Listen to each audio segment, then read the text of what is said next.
105 kilo गोमांस जप्त, 3 आरोपींना 3 दिवसांची पोलीस कोठडी। अप्पर पोलीस अधीक्षक सूरज गुंजाळ यांच्या आदेशाची तात्काळ अंमलबजावणी। नांदगाव पोलिसांची शोध मोहीम सुरू। तुम्ही पाहत आहात गाव ते राज्य मराठी न्यूज चॅनल। नाशिक जिल्ह्यातील नांदगाव तालुक्यातील बोलठाण येथील जवळकी शिवारात गोमांस विक्री सुरू असल्याची गोपनीय माहिती मिळताच अप्पर पोलीस अधीक्षक सूरज गुंजाळ यांच्या आदेशानुसार पोलीस निरीक्षक यशवंत सोळसे यांनी तातडीने धडक कारवाई केली।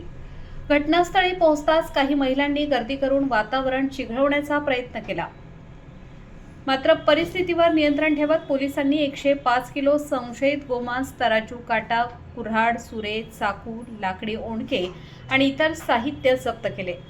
या प्रकरणी नांदगाव पोलीस ठाण्यात गुन्हा रजिस्टर नंबर 391/2026 प्रमाणे प्राणी संरक्षण कायदा कलमनुसार आरोपी युसुफ याकूब कुरेशी, रफिक मोहम्मद कुरेशी, साहिल रफिक कुरेशी राहणार देवगाव रंगारी यांना अटक करण्यात आली असून न्यायालयाने हजर केले असता 3 दिवसांची पोलीस कोठडी सुनावली आहे, तर 2 आरोपी फरार असून त्यांचा शोध सुरू आहे।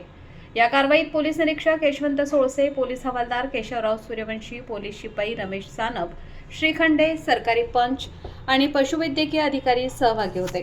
पुढील तपास नांदगाव पोलीस करीत आहेत। बजरंग दलाचे तसेच विश्व हिंदू परिषदेचे कार्यकर्ते यांचे सहकार्य लाभले।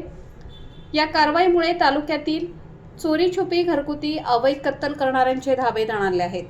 गाव ते राज्य मराठी न्यूज चॅनल, नांदगाव। संपादक विजय धामणे, नांदगाव, नाशिक।